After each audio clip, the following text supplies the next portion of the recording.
Okay, good evening, everyone. I hope you're all doing great. We are learning Maseches Eruvin, Daf Yud Ches, and Daf Yud Tes V'D Aleph.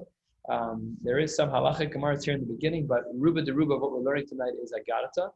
Some very well-known Agadatas, Baruch Hashem, things that we're familiar with, Oili Liyotzri, Oili Liyitzri, those types of gemaras, a bunch of them.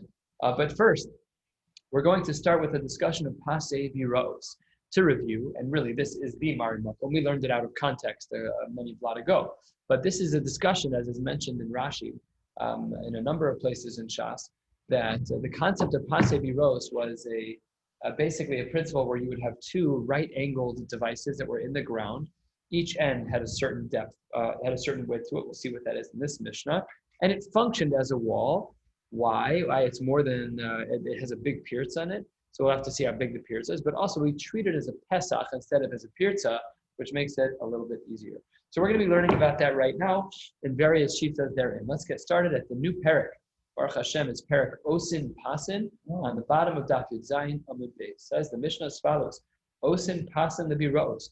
You are allowed to make Pasin, these right-angled poles that are for Biros. We're going to spend a fair amount of time today discussing what Biros are. For the moment, we'll treat them as pools of water, a pit of water of some kind. Arba de Yumdin, Niran Kishmona. The Arba de Yumdin, there are four of these double. There are four of these double-shaped things. They're L-shaped, they're right-angled, which means that there's really 8 pieces to it. Each corner is really 2 pieces. So that's what it means here. Niran Kishmona, Divi Rabbi Yehuda. Meir Omer Shmone Niran Kishnei Masar. What does he mean? Shmona Niran Kishnei Masar. It's 8. But what we do is, let's say that I have, like 2 of my L-shaped corners are here, but I have another one in the middle. So each side has one in the middle. So each corner has 2, and each corner is 2 parts. Each corner is right angled. So 2, 4, 6, 8. And then in the middle of each side, we also have another one. 8 plus 4 is 12. That's what the Mishnah says in the name of Rav Meir. It's Shmona Niran Kishnei Masar. Arba the Yumdin, 4 of the right angled corner bars. The Arba Pshutin. And 4 simple ones that were placed in the middle of each of the side walls, not the corners, but the side walls. Now, what are the details of these diyumdin? How do we look at them? Govhan asar tvachim, at a minimum, they have to be 10 tvachim tall. The rochban shisha, the width of each side of the right angle has to be shisha, this is tvachim, namely an amma. And the ovyan kolsha, the thickness is not relevant. It can be sheet metal, right? And as long as it's, I remember when we were little kids, or when I was a little kid, some people still have them. These were the sukkahs that were built out of the right angle with the ratchet sets, like they were right angles with a bunch of different holes top to bottom. So had they been a little wider, they would have been a perfect example of a diyumad. So it's a right-angled device that has a 1 tefach on each side of the right angle. Okay, so that's the size, and how much space is allowed between each of the diyumdin? Let's say in a classical case where you have you have your 4 corners of the pasin, and each corner has these right-angled pieces. Each of the right angles was an amma each, 6 tvachim each. So how much can be between each corner? That's subject to a machlokes in the Tanaim here. It says the Gemara. Shita number 1, Kimalosh Shtei Revakos Shel Shalosh Bakar Divi Reb Meir. If you were to take 3 animals and string them together, walking in the same direction, and then another 3 animals walking in the opposite direction, whatever space they take up, that is how much space is allowed between the 2 diyumdin, which, according to this sheet, is actually going to be 10 amos, as we will soon see in the Gemara. But Yehuda Omer, no, it's actually a little bit larger. Shel Arba Arba. Actually, it's not 3 animals and 3 animals, but rather 4 animals and 4 animals. And the math, according to Yehuda, works out. And we, in fact, saw these numbers earlier, is that the gap between diyumdin was 13 1/3 amos. We discussed this in our Mishnah as well, if you recall, that we applied this machlokes in our Mishnah here in the beginning of the second perek back to the machlokes in the first perek. If we were to flip back to Daf Beis, we'd look at this machlokes about whether or not you have to be mama'it, something that is greater than 10 on the horizontal, something that's broken 10. So we said, well, one shita said yes, one shita said no. But the shita that said you don't have to fix it, they only held it goes up to 13 1/3. That is from this Mishnah of Arba Arba. So that's the machlokas between Rav Meir and Rav Yehuda of how much space is allowed between the right-angled brackets at the corners Do we say, like the sheet of Rabbi Yehuda, that it's 10 amos based on 2 sets of 3 animals tied together, or do we say that Rabbi Yehuda that is 13 and a third amos, which is based on 4 animals each tied together, 4 and 4 going in opposite directions? These animals had some parameters to them. Kshuros, they were tied together below mutaros. They were not walking freely. This helps the space to be smaller because the animals were not walking around on their own. They were stuck. They were tied together. And at the same time, achas nichneses ve'achas yotes. One of the 4 or 3, depending on your shita, was walking in and one was walking out. This required a little bit more space. This was a kula to widen the opening a little bit. Mutter lahakriv lebe'er, you're allowed to make the pasei biros very close to the pit with a proviso, bilvad shetei para rosha v'ruba bifnim v'shosef, provided that the animal's whole head and robe of its body would be inside when it drinks. We have this principle by Sukkah as well, rosha v'rubo, and we but we also apply the principle here of rosha v'rubo in regards to the pasim. How close can we make the pasim to the biros, to the pits of water? And the Gemara here and the Mishnah here answers, as long as the animal's head and Rosh and Rubo are in there when he drinks. Mutter laharchik, turning to the top of Yud Ches Amud Aleph. Mutter laharchik kol shehu. This language is very strange. You could be marchik kol shehu. What does kol shehu always mean in Shas? It means a tiny amount. But here we're talking about how much distance you can go away from the biros. What is this weird language of kol shehu? And in fact, if you have the Hagos V'Tziyonim and Os Katan Aleph, he changes this. And take a look down there. Oh, so different. It's not kol shehu. It's kol mashu rotze. So back to the Gemara. Last word on your Zayin of base. Mutter laharchik kol mashu yirtze. It's permissible to expand away from the water pit as far as you want, seemingly. Just to make sure that we don't violate either the 10 or the 13 and the third gap, because as you move out, by definition, the dune didn't get further apart. And if the dune didn't get further apart, you have to make sure that the gap is, if you hold like Rabbi Yehuda, less than 13 and a third. If you hold like the Tanakama, like Rabbi Yehuda, that is less than 10. But you can do whatever you want. Rabbi Yehuda Omer ad beisasai. Rabbi Yehuda says, no, we're only allowed to be marbe. We're only allowed to increase the pasin to a point where the area within is beisasai, which was the same size as the chatzer of the Mishkan. Says the Gemara, this is still a Mishnah actually. It says the Mishnah, sorry, I don't agree with you. Amru lo, they said to Rabbi Yehuda, what is this whole limitation of Beisa Saim? Lo Amru Beisa Saim, the Lagina Bekarpev. The only time we have the size of Beisa Saim is for a Gina and for a Karpev. These are some of the dinim that we learned the other day about a space that's not usable within an Eruv. We have this as well in our dinim of Eruv, that we have to be careful that if there's a Karpev in one of our Eruvin, then we have to make sure that we properly halachically take care of it. But anyways, they were arguing back to Rabbi Yehuda that you said that pasin are only allowed up to Beisa Saim.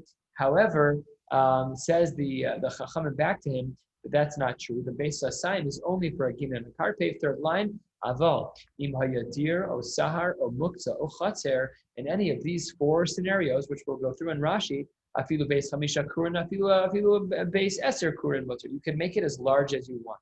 Now, what are these 4 things? The dir, the sahar, the muktzah, and the chatzer. Let's take a look at Rashi. Rashi dibur hamasil aval im haya dir. Says Rashi 7 lines down. Shel behemos sheosim besados hayom kan v'hayom kan kedei lazabel gidgala lebehemos. They would have the animals graze in certain places so that when they would defecate, it would function as manure to regrow the ground. That's a deer. What about a sahar? Rashi, la behemos shel ir. This is a place within city limits where animals graze. What is a chatzer? Rashi says it's basically a yard shelifnei habatim. To kolhani hakefan ladira, who all of these places are places where people can live. Ani pase biros nami ho lemehin ruuyin lishtos. Adam lishtos Adam lishtias Adam tashmish dira ma'al yosef, because this is a place where people can drink water, so therefore it's considered to be mukaf ladira, hukaf ladira. And the last one, of course, is a chatzar. We know what a chatzar is, which is a person's yard. In short, what is this shita saying against Rabbi Yehuda? Rabbi Yehuda wanted to say that what's the largest that one is allowed to expand the pasin? Only up to Beis Sasai. Says the Gemara back to him, absolutely not, as large as you want. It doesn't make a difference, provided that it's hukaf ladira, a very critical language and critical idea within Eruvin in general. We have to use a space that's hukaf ladira. If you want to try to make an Eruv on a place that's like a scrapyard, that you can't make an Eruv there. It's not Kafladira. People don't live there. You can't carry there even with an Eruv. It's not an appropriate Eruv. So that's the sheet that argues against Rabbi Yehuda. Continues the Mishnah. Continues the Mishnah nothing, because the last few words of the Mishnah where it says Mutter laharchi kolshu b'vad shi'ar bepasin, the Hagos Hagra, I think it's Hagos Hagra, the Chachmas Manoach actually takes this out. He takes out the this last line because it's perfectly repetitive. In fact, it's the same exact line that started with the last word of Yitzayin the base, and therefore the Chachmas Manoach and other Meforshim and Kisvei Yad remove these last 7 or 8 words of the Mishnah, which is repetitive. Says the Gemara, our Mishnah about Pasei Biros, we're going to have 3 such examples of this, where our Mishnah seems to not be like some Tana. Let's see, here's number 1. Number 1, Lema masnisin delo kechananya. It must be that our Mishnah is not like the opinion of Hananya. Titania, the Brisa writes, Osin pasin labor, the chavalin l'shayara. You're allowed to make pasin for a bor and ropes for a shayara. That's the Tanakama of the Brisa. The Hananya omer, chavalin labor avalo pasin. No, when it comes to a pit, you can only use ropes but not pasin. That clearly doesn't fit with our Mishnah. Our whole Mishnah is about pasei biros. And Hananya seems to say that the only thing that's allowed by a bor, the only thing that's allowed by a pit is chaval and ropes, which is a more proper type of eruv, as opposed to pasin. So it says the Gemara, maybe it's not like Hananya. Answers the Gemara, afilu tema Hananya. We could even say that our Mishnah is within the sheet of Hananya. How so? Bor lechud, be'er lechud. When does Hananya say that you're not allowed to use pasin? That's by a bor. But our Mishnah is talking about a be'er. What's the difference between a bor and a be'er? Rashi explains, we're going to save time because we have a blot and a half tonight. Rashi explains that a bor is standing water. In due time, it will either be consumed by animals or it will evaporate. In due time, it'll at the bottom. Masha'in kain, a be'er, a spring, never ends. They don't go in. They're lasting forever. So when Hananya says in this brisa, which at the Havamina seems to have argued that maybe it's not like our Mishnah, Hananya was saying that's by a bor. By a bor, he is more strict. He doesn't allow pasin by a bor because that bor at some point will empty. However, our Mishnah is talking about a be'er, and that will not empty, and therefore we're allowed to use this unique heter of the pasei biros. Ika de'amre, there are those who have a different version of Hananya, midelo katani, because it did not say in the Bryce of Hananya.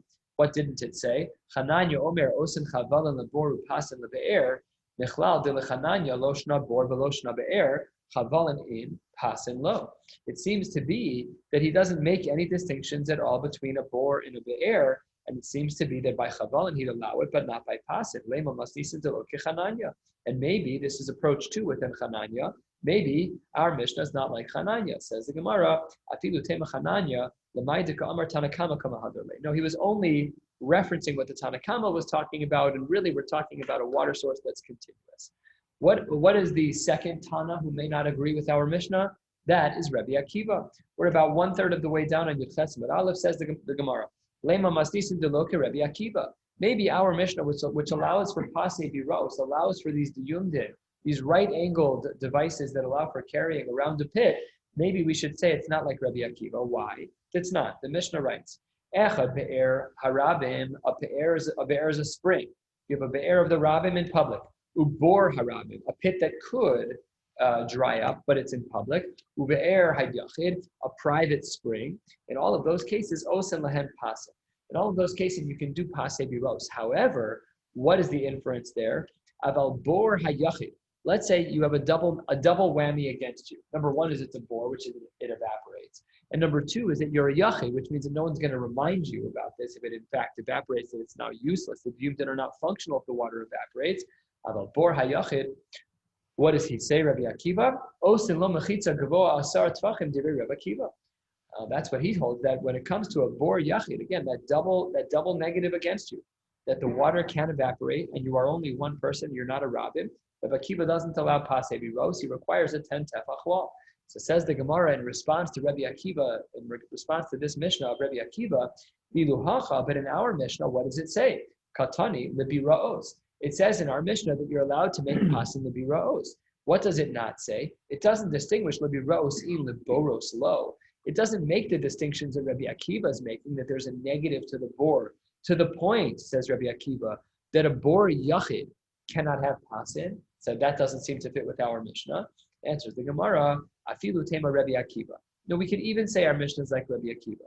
Be'er mayim chayim, when it comes to flowing water like spring water, the psika, where we know exactly what's going on. The psika le, loshna the Rabin, the loshna the yachid tani. We have no problem when we know there's a spring. We don't care about the difference between Rabim and Yachid.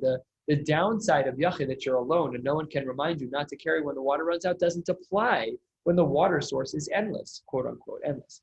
However, Bor Mechunasin, when water is just standing in a pit, Delopsikale, Loktani. But when that water is standing and it's not reliable, then even our Mishnah would have agreed. Even our Mishnah would have agreed that Loktani, that it would not have been included, and therefore our Mishnah could even be like Rabbi Akiva. Let's see if our Mishnah is like the third approach here in the Gemara, halfway down, Yuchetzim et Aleph. Lema masnisin de lo Rabbi Yehuda ben Bava. Maybe our Mishnah is not in accordance with the opinion of Rabbi Yehuda ben Bava. It's not. The Mishnah writes, Rabbi Yehuda ben Bava Omer ein osin pasin ela lebe'er harabin bilvad. What does he say? He says you're not allowed to make pasin. You're not allowed to use the yumdin, these right legal poles. You're not allowed to use them. This is a more strict version of what we saw in Rabbi Akiva, who allowed it at least by a be'er yachid. Here, we only allow it by a be'er rabin. However, in our Mishnah, even if you say our Mishnah is only talking about a be'er, but our Mishnah doesn't distinguish between a be'er of a rabin and a be'er of a yachid. So seemingly our Mishnah is not like the sheet of Rabbi Yehuda ben Bava. Answers the Gemara, afilu tema Rabbi Yehuda ben Bava. We can even say that it's like the opinion of Rabbi Yehuda ben Bava. Mai biros to alma. What does biros mean? It's biros to alma. What does biros to alma mean? Take a look at Rashi to our right, a little bit above where we are. Rashi dibur hamaschil biros to alma. Akol biros kayu laolam derabim. We're really talking about biros that are used by the masses, and that's really what our Mishnah meant was rabim, even though it doesn't make the distinction of yachid berabim. But when it refers to biros in our Mishnah, the implication, the way we try to solve for whether or not our Mishnah could be like Rabbi Yehuda ben Bava is by saying that when biros in our Mishnah is listed, it means that it's just the alma. Just we're talking about for the rabim, we're not talking about for the yachid. Last part of this piece of Gemara before the two dots, before we get to some Agadata for the rest of the night is as follows. Mai di yumdin. What is the yumdin? What does that mean? Says the Gemara, Amar of Yirmiyah ben Elazar, Dio Amudin. We're talking about two pillars. It's as if you were to have two vertical pillars in the ground that touch each other. They can be connected. They don't have to be connected. They can be connected. Right angled, pointing at one another. Thin, 10 tefach tall, 6 tefach wide on the angle. So this is about the width of it, but it's right angled and 10 tefach from floor to ceiling. That's what the Gemara says. And that brings us to the two dots, a little bit more than halfway down. And of course, the famous mnemonics of the Gemara, Diyo, Limenuda, Shevach, Zonis, Niskalkel, Bemida, Shloshasim. Tanan, at the two dots. Tanan Hasam, we learn elsewhere. Rabbi Yehuda Omer, Kol Hashisin Peturin. Shisin, what are Shisin? Rashi, Dibur Hamaskal, Hashisin. This is Rashi an inch above where we are. Rashi says, Mine Te'enim Ra'os Kedarina B'Maseches Brachos. What are we talking about here? We're talking about Demai. Look at the next Rashi. We said that the Shisin are Peturin, that these inferior Te'enim dates are not are putter when it comes to Meiser. Says Rashi, Dibur Hamaskal Peturin. Peturin Adamai, the cave under Ra'os Hein, because they're so bad, Lo Chas Alayhu Am Ha'aretz Ve'Isra. The Am Ha'aretz is not going to be like, it's such an expensive product, I'm afraid to give it away. By the way, their Am Ha'aretz didn't lack Yediyas. They lacked morals. It's very different. Our Am Ha'aretz, like I feel this way when I learn these Gemaras, our Am Ha'aretz is in knowledge. They knew the din. They knew the din. They just didn't want to do it. It's very different. It's a very interesting touch on how to understand what an Am Ha'aretz is in the Gemara. Nevertheless, back in the Gemara where we are, Tanan Hasan, Rabbi Yehuda Omer, Kol Hashis and Peturin, the inferior dates are putter as it relates to the Demai because we assume the Am Ha'aretz would have done the tithing. Chutz min ha diyufra. What is diyufra? My diyufra. Amar Ula Ilan Ha'osa diyo peros b'shana. This is a tree that has 2 harvests a year. It grows 2 waves of fruits within the year. I don't know if this is something that happens in the botanical world. I have no idea. But this is what the Gemara said that the Yufra was. And in such a case, that would not be true. When it comes to Diyufra, we would not trust the Am Ha'aretz to be Ma'aser, and then it would be Aser Taka to eat those fruits without being Ma'aser. All right. Amar Rav Yirmiyah ben Elazar. Dio partu panim hayalo la Adam Harishon. There were two faces, back and front to Adam Harishon. Shenamor achor vakedem tzartani. There was a back face and a front face to Adam. Ksiv, and that, as the pasuk indicates, Vayivan Hashem Elokim es hatzela. Rav and Shmuel, both of them understood this a little differently. And as we will see, this machlokas, Rav and Shmuel, will play out over the next 15, 20 lines in a variety of different ways. Says the Gemara, Rav and Shmuel, Chad Amar Partzuf, V'chad Amar Zona. One says that when Hashem built Chava from the tzela literally means a side. We loosely translate it as a rib. It's technically inaccurate. It's really not what the Gemara means. It's either like Rav or Shmuel. One of them said Partzuf, is that the faces were split. So if you could imagine, this isn't exactly what it was, but if you can imagine something like Siamese twins at the back, like they're back to back fully, and you were able to separate them perfectly with two separate bodies, that's kaviyachol. It's not exactly that, but just at least so we have a concept in our minds of what's going on here. So one of them says that it was partzuf, and one of them said zonav, that no, it was from a tail, from the bottom part of the spine, possibly the coccyx, where it can extend a little bit, it protrudes a little bit. Was there actually a tail? These are discussions in the portion. Okay, so says the Gemara, Bishlam Balamanda Amar Partzuf. If I understand the Shita that says that Adam and Chava were back to back and fused, that's because it says there's a back and a front. Got it. But according to the Shita that holds that Chava was created, what does Tsela mean in the pasuk by Ivan, that she was built out of a Tsela, that it's from the Zana, from the tail? Then what does the pasuk mean? Well, what are you doing? I understand the pasuk if you're saying that they're back to back and fused and we have to separate them. But if you're saying that Chava was developed and created from a Zanav, so then I don't understand what the pasuk means. Answers the Gemara, Kidu Ravami, 4/5 of the way down. The Amar Ravami, Achor L'Maisabreshis, the human being was last as it relates to the creations of the world. The Kadam Lipur Anus, and was the first in regards to bad things to happen. So says the Gemara, Bishlama Achor L'Maisabreshis Lo Ibriadam Ad Male Shabsa. I understand what you're saying, that you say that the human being was created last because he was not created until Friday. That makes perfect sense. What is it that you were trying to say that they were the first in regards to bad things happening to them? If you want to say it's because of the klala that took place in Sefer Bereshis, well, then you don't have your flow of events right. The snake got the first bad omen, and then and then she got an onesh that she's going to have a hard time having children. So what do you mean Adam Arishon got Puranus first? It says the Gemara, no. We do agree, of course, that Achor, the pasuk means that they were created last because the human being was created on Friday. However, when it comes to the Puranus,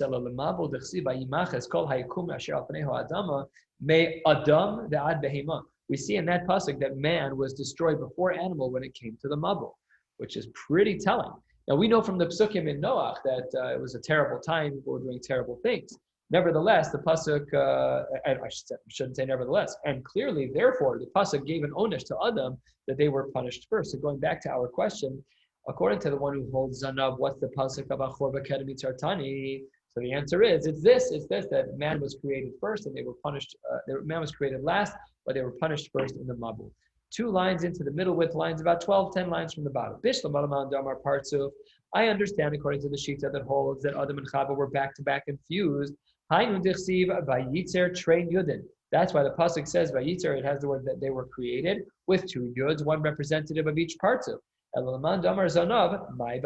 does the pasuk then mean for the one who says the Chava was created from a zanav? Why does the pasuk say Shnei Yudin? Answers the Gemara, Kedu Rav Shimon ben Pazi.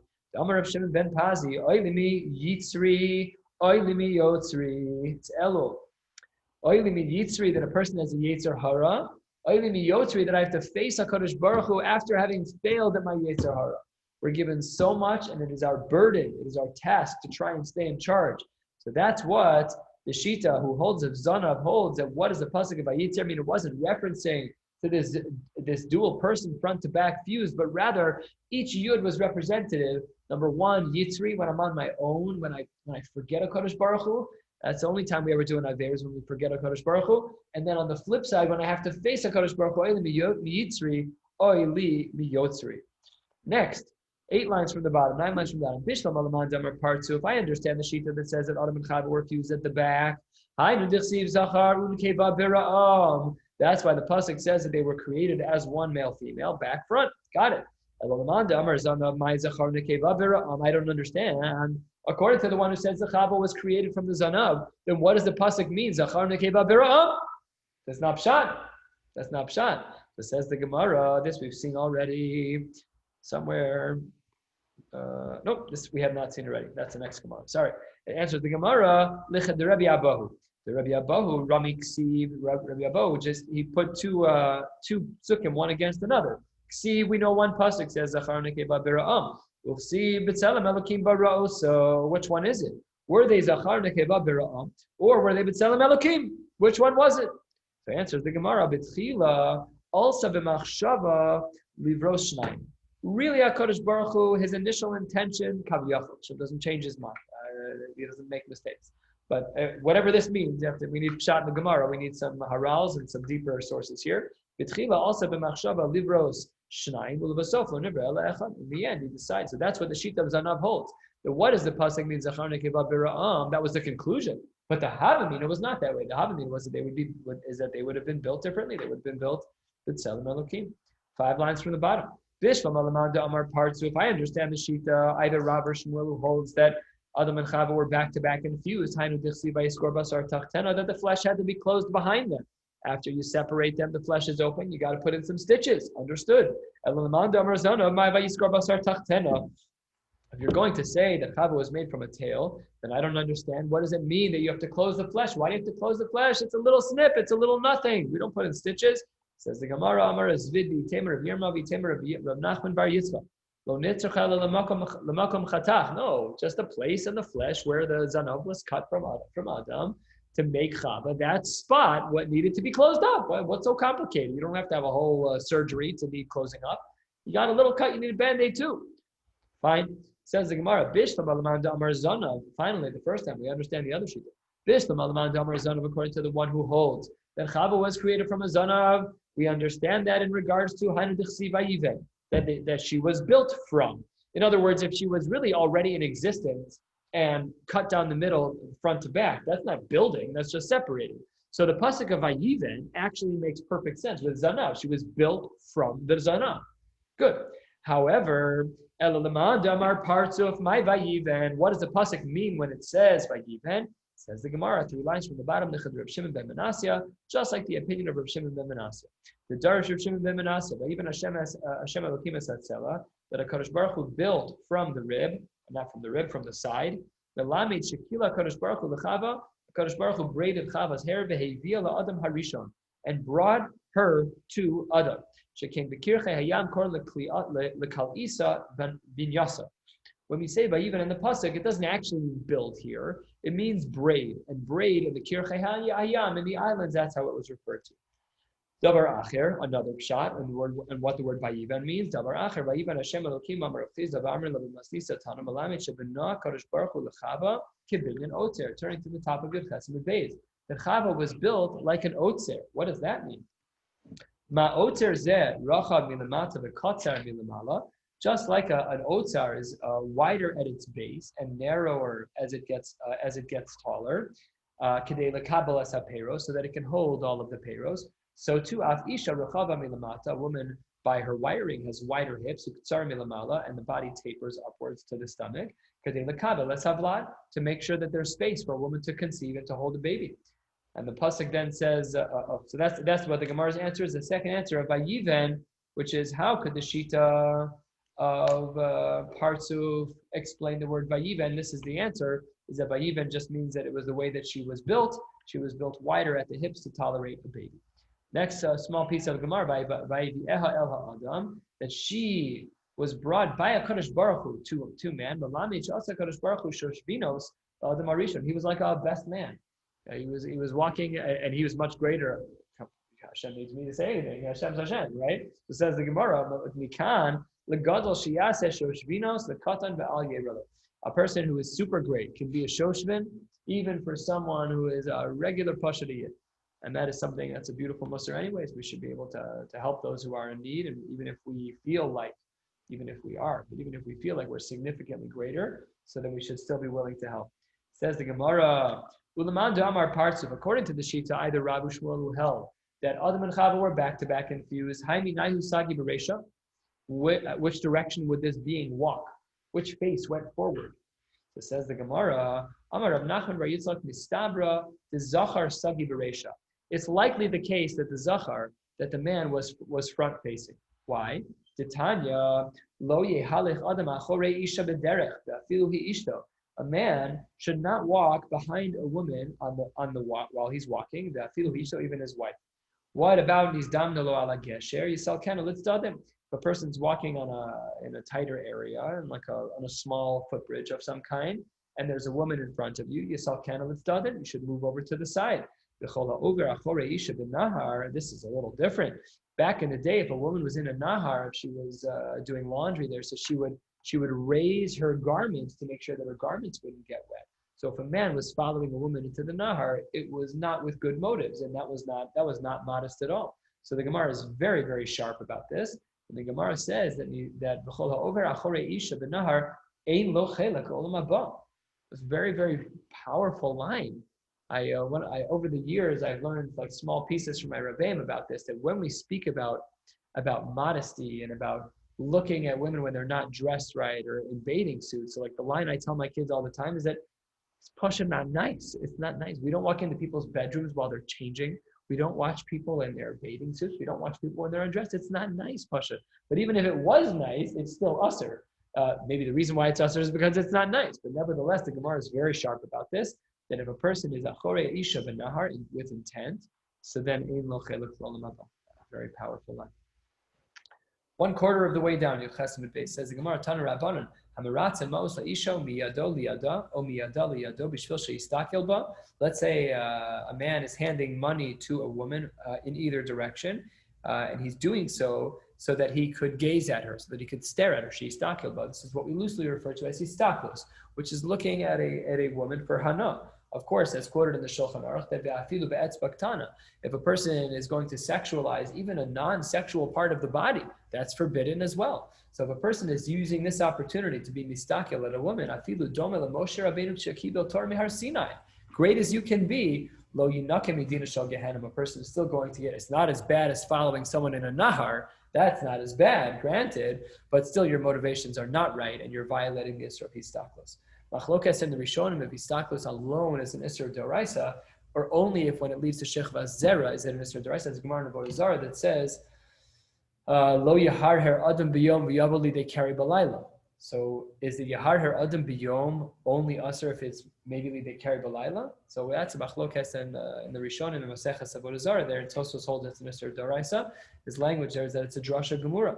Says the Gemara, Amar Rav Nachman, Manoach Am Haaretz Haya. Must be that Manoach from Tanakh was an Am Haaretz. Why? He must not have known halacha. Shene'emar Vayakam Vayelach Manoach Acharei Ishto. Didn't he learn the Gemara in Eruvin Yud Chesed Beis? Doesn't he know you're not allowed to walk behind a woman? This is Manoach. What are we talking about here? Maski Flor of Nachman Bar Yitzchak. Oh, really? You're going to play that card? Elamayata, if what you're saying is true, that the language of that he walked Acharei Ishto is problematic, look at the following examples. Gabe Elkanah Dechsiva Yelech Elkanah Acharei Ishto. He also walked after his wife. Hachanami. You're going to say that he's an Am Haaretz. Let's take it a step further. The Gabe Elisha. These people are not Amaratzim. You can't say that these people are Amaratzim. It's not going to fly.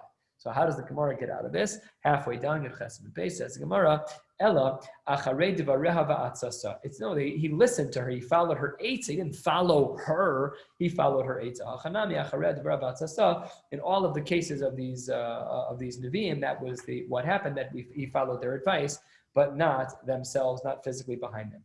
Amar Ravashi, l'mayde Amar Rav Nachman Manoach Am Haaretz Haya. For those of you who seem to think that he didn't know what was going on, he didn't need to know what was going on. He didn't need to hear from an Amora or from a Tana that it's usher to follow a woman. The Torah says that Afilu Bei Rav Nami Lo Kara. He didn't even read what was going on in school. Why not? The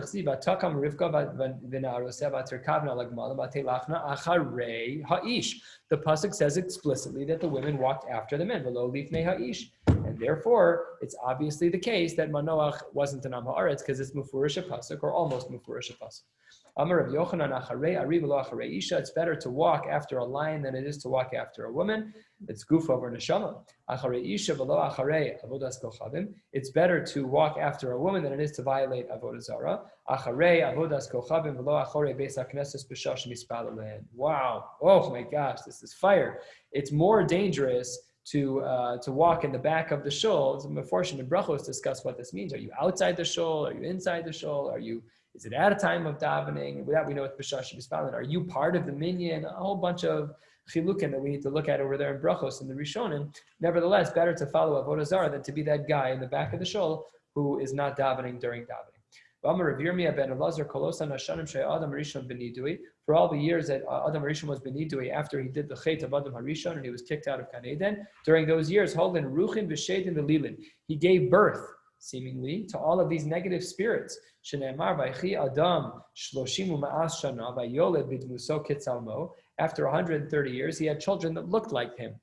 What's the inference? Michlal de Adhoidna Lav Kitzalmo Oli. It seems to be that up until that time, all the children that he had were not looking like him. Says the Gemara, how can that be? Meisive, Haya Remeir Omer Adam Harishon Chassid Gadol Haya. He was a big chassid, and he knew he made an error. Once he realized that his action brought death to earth, Yashav V'Tainis Meya Ushloshim Shana, and listen to this, Upiresh Min Ha'isha Meya Ushloshim Shana. Not only did he fast for 130 years, but he separated himself from his wife for 130 years. So how was he giving birth to the Shadid? How was he doing that? Not only that, continues, what is this, a brisa? Something in the Tanaim. Not only that, he also wrapped himself in vines of figs for 130 years. Either way, how did he have these children? Says the Gemara, when a person sees Shechva Zera as an ones, as a mikra laila, not because they were having inappropriate thoughts, but just stop. The body sometimes goes into a mode where there's a mikra laila, where there's a seminal emission. So in those cases, that's where a person can create these types of negative spirits. We only give partial praise in front of someone and complete praise behind them. Where do we see this from? From Noach. I see that you are a tzaddik. Kulo shalobafanav. How do we know that when they're not in front of you, you say the whole thing? Because we only said tzaddik over there. What do we see in the next pasuk? Noach ish tzaddik tamim haya. He wasn't a regular tzaddik, he was a tzaddik tamim. So that's what the Gemara says.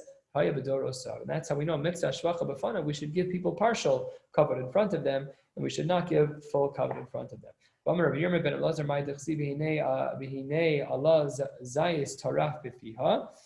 that pasuk mean when it says that there was an olive branch in the mouth of the animal? As if a dove can speak to HaKadosh Baruch Hu, the dove said, Ribono Shalom, Master of the universe, I'd rather have my food be bitter, but come from you, rather than having it be sweet and taste good, but me being reliant on someone. How do we know that the word in the pasuk of taraf has to do with food? Says the Gemara, taraf, lechem, that's how we see that this is talking about food, and that's what the dove would have said k'vyachol to HaKadosh Baruch Hu. Amar of Yirmiyah ben Elazar, kol bayis shenishmaim bo divrei Torah belayla, any home in which there is the sounds of learning Torah at night, shuveino nechrav, that house will not be destroyed. Shene'amar v'lo amar ayeh eloka useino sein zemiros balayla, where is your God, you who are singing at night? So there, we will not have that problem. A person's home will be protected. From the day that the Beis Hamikdash was destroyed, we only need the two letters of HaKadosh Baruch Hu for things to continue. The Yud and the Hey. One is allowed to spell out Yud Hey just saying that. However, when it comes to the Shem, Yud Kei Vav Kei, there we have to say Yud Hey and then insert other words before we finish spelling it with Vav Hey. So what people will do is they'll either say Yud Kei Vav Kei, or they'll say Yud and Hey and Yud and Hey, which is not technically the spelling, but the poskim, this is quoted in the, what's that called? The Piskei Tshuvos on the Mishnah Brura on the Shulchan Aruch. The Brown said There he quotes this idea that you're not supposed to spell out Yud Kei Vav Kei. Says the Gemara 3 lines from the bottom. Sorry, I'm picking up the pace. I have 10 minutes and a whole amud. Rabbi Yirmiyah ben Elazar niskala la Bavel niskalalu shcheneha. If there is going to be a curse by Bavel, it is going to be a curse for its neighbors as well. Rashi here points out, Oila Rasha, Oila Shcheno. If there is something damaging that happens to Shomron, that will not be negative for its neighbors. That's in Eretz Yisrael. What are the Marim Makomos for this? How do we know that if there's a klala for Bavel, that there's going to be a klala for its neighbors? Because the pasuk says, Rashi here toward the bottom, last Rashi Visham holchos hachayos rose. Terrible animals are going to go there, and then Rashi says last 4 words are the Rasha the Shchena. Gemara continues. How do we know that if there's a klala by Shomron that there will be bracha by its neighbors? That's going to be destroyed, but lemite kerem. But there's still going to be vineyards. So we see that it's not all bad news. Top of your testament, Aleph. Let's continue. Rabbi Yirmiyah ben Elazar. That a Kadosh Baruch Hu is different than a flesh and blood king.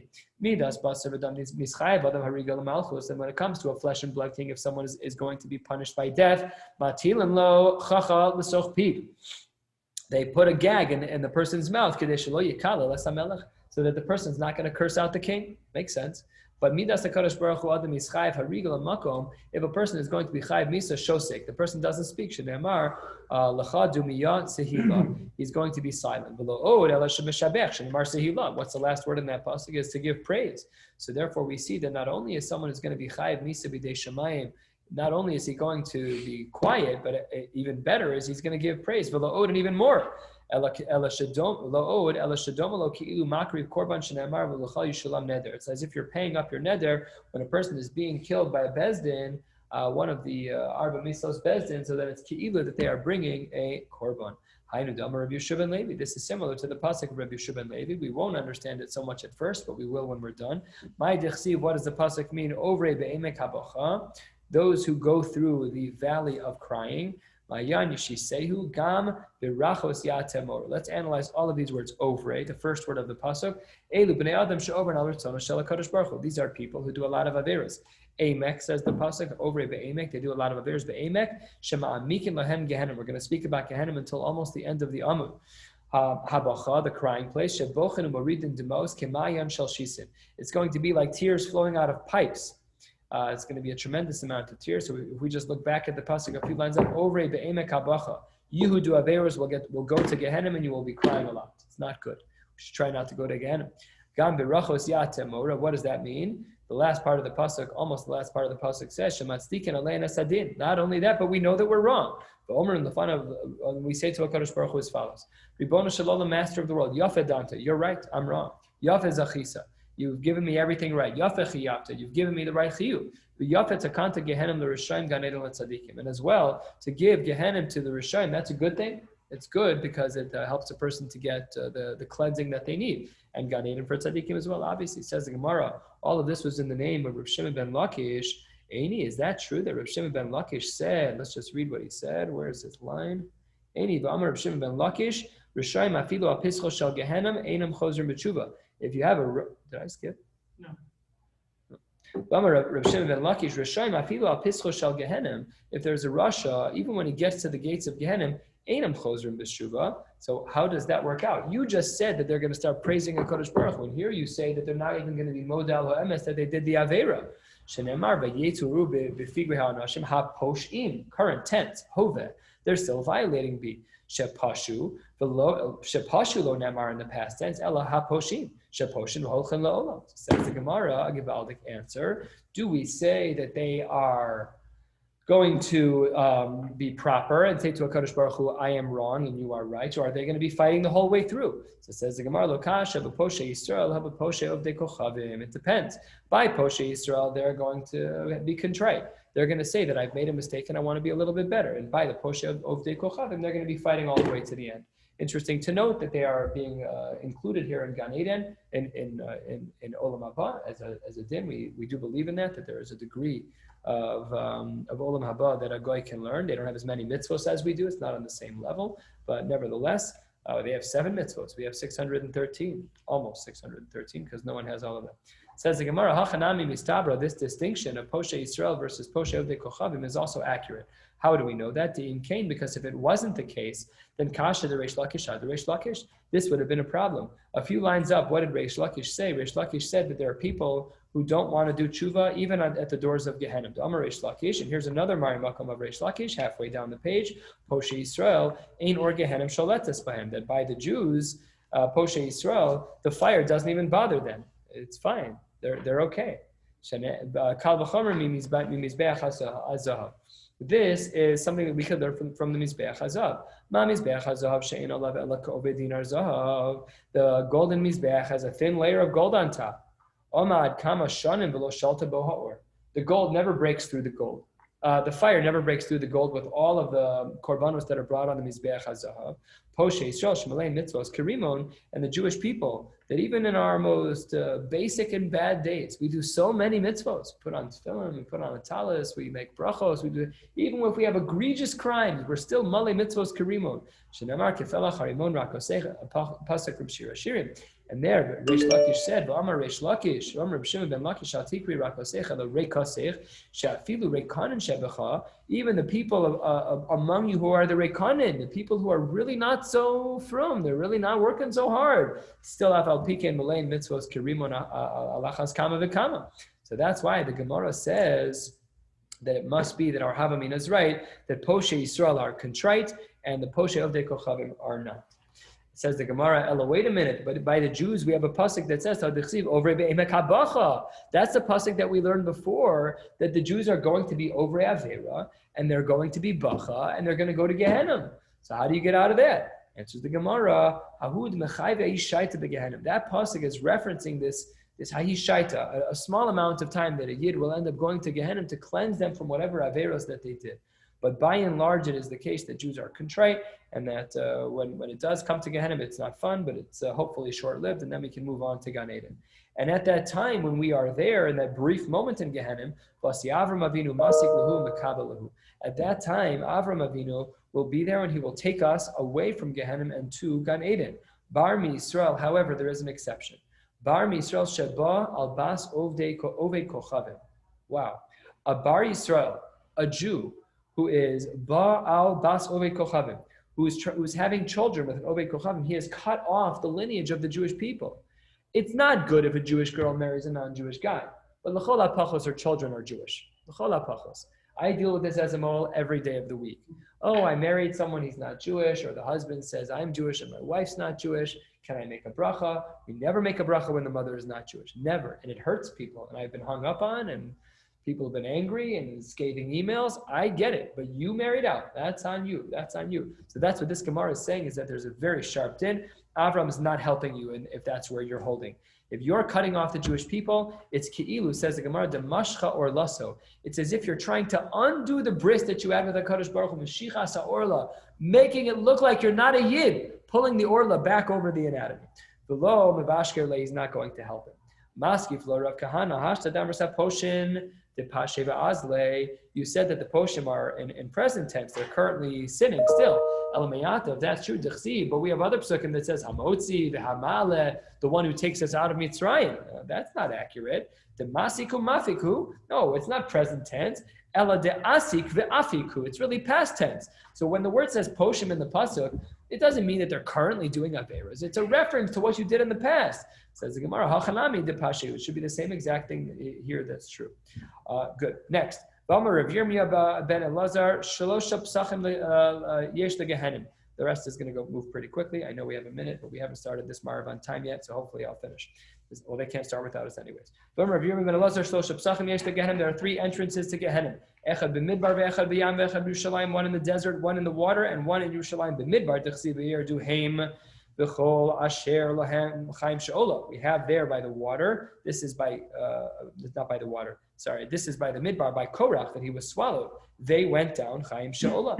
By Yam, what about the water? This was a pasuk that discusses Yonah, that he was davening from the stomach of this oversized fish. Yerushalayim, what's the pasuk that says that there's an entrance to Gehenna there?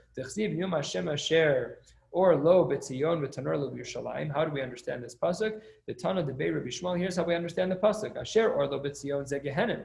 The Tanor lo b'Yerushalayim ze pischa shel Gehenim. So we see that there are gates both by the Midbar and by the Yam and in Yerushalayim. Says the Gemara, the Suleka. That's it. There's got to be more entrance places than that. Says the Gemara, Amar Rav Merion, Amar Rav Yeshua ben Levi, Amar Latana Rabba bar Merion, B'debei Rabban Yochanan ben Zakkai. Shtei tomorrow's yesh begay ben Hinom. There are two date trees in this place of Gay ben Hinom. The Ola Ashan mi beneim. Fire emanates from between them. V'zoi sheshaninu tzine har habarzel ksheros. These types of trees were very unique in that they were actually kosher lulav trees, even though the leaves were very short. Halacha l'maisa, as long as the lulav leaves from below touch the base of the lulav leaves above it, it is considered to be a kosher lulav. That is the definition of these trees. That's what they look like. So we see that there's another example. Says the Gemara, maybe it's the same exact one that's in Yerushalayim. Next, Amar Rabbi Yeshua ben Levi, Zayin Shemos Shel Yesh LeGehenim. We're going to move very quickly here. These are psukim that speak about how we know that each of these 7 names reference Gehenim. Ve'elohim Sheol, Ve'avadon, Ve'er Shachas, U'vor She'on, Ve'tit HaYavan, Ve'tzal Maves, Ve'eretz HaTachtis. Let's go through all of the psukim. Sheol, Dechsid Mi Betin, Shol Shavos Yishamaos Koli, that we just saw in regards to Yonah. Avadon dechsiv hayisupar bakever, back in the depths, in the grave. Chastacha munasacha ba'avadon, obviously a reference here to Gehenim. Next, be'era shachas dechsiv kilos hazov nafshi l'shaol lo sitein chasidecha liros shachas. Next one, uvor she'on v'tit hayavan. These two are together because they're in the same pasuk. Dechsiv v'yaleni mibor she'on mitit hayavan. Next, v'tzal maves dechsiv. What about the last one? This one doesn't have a pasuk, but Gemara here we do have a tradition that is one of the words that is used to reference Gehenim. The Suleka. What about the word Gehenim itself? Everybody refers to Gehenim as Gehenim. So says the Gemara, Gehenim. Answers the Gemara, Geisha muka begehinom. No, this is like what the word means. Sha'akol yored la al iske hinam. It's a play on words. Iske hinam. Rashi says arayos. This is an area where people struggle. It's still true by us. It's always true. First 2 things off of every printing press is always pornography and biblical literature. You'll find this on the number of websites in each of these camps is equally large. And these are the struggles of the human condition. So says the Gemara, many people go to Gehenim for this very reason. So Gehenim is Gei Hinam, that place of Hinam where people are violating Isurei Arayos. We have another word that speaks about tifta, which is a reference to Gehenim. Answers the Gemara, that's not really a reference to Gehenim either. Rather, that anyone who falls to their Yetzer Hara will fall to Gehenim. Lastly, Gan Eden, Amar Reish Lakish im be'eretz Yisrael hi beis sha'an pischo. If Gan Eden, and according to the Ramban, there is a physical place called Gan Eden. It's not this theoretical place upstairs somewhere that we don't know. He indicates that it is a real place. So Amar Reish Lakish im be'eretz Yisrael, then it's in Beis Shan. V'im be'Arabia, if it's in Arabia, then Beis Gram pischo, a location there. V'im bein ha'naros, if it's among the water, then Demuskin in pischo, that's a certain location. And beBavel, Abai mishtabech beperet dema'avar mina. On one side of the river there, he would praise the fruits. We know that the entrance of Gehenim, I didn't say this yet, but it's true in all cases, the entrance to Gehenim always has sweet fruit. That's just a beautiful idea. Peiros, your peiros. What are the fruits of your labors? What does it lead to? Hopefully they'll be sweet. That's Gan Eden. If you invest in your peiros, then they become sweet. If not. Rava mishtabech beperet deharpanya, and he would praise the fruits at Harpanya, which was another location which is also a possible opening for Gan Eden. We'll stop here. Wishing you all a beautiful night. Shabbos. Good Shabbos.